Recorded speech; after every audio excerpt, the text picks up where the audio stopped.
തൊങ്ങൽ എന്ന വാക്കിന് ഗ്രീക്കിൽ ക്രാസ്പഡോൻ എന്നാണ് പറയുന്നത്. അലുക്ക്, തോരണം, അറ്റം എന്നൊക്കെയാണ് അർത്ഥം. മത്തായി 9:21, 14:36, 23:5, മർക്കോസ് 6:56, ലൂക്കോസ് 8:44. ഏതു വസ്തുവിൻ്റെയും അഗ്രത്തെ കുറിക്കുന്ന ഗ്രീക്കു പദമാണ് ക്രാസ്പഡോൻ. വസ്ത്രത്തിൻ്റെ അറ്റത്ത് തൂങ്ങിക്കിടക്കുന്ന അലുക്കുകളെ കുറിക്കുകയാണ്.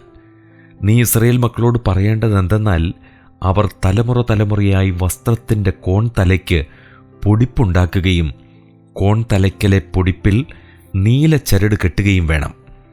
നിങ്ങൾ യഹോവയുടെ സകല കൽപ്പനകളും ഓർത്ത് അനുസരിക്കേണ്ടതിനും നിങ്ങളുടെ സ്വന്തം ഹൃദയത്തിനും സ്വന്തം കണ്ണിനും തോന്നിയവണ്ണം പരസംഗമായി നടക്കാതിരിക്കേണ്ടതിനും ആ പൊടിപ്പ് ജ്ഞാപകമായിരിക്കണം. സംഖ്യാപുസ്തകം 15-ാം 38-39 വാക്യങ്ങൾ.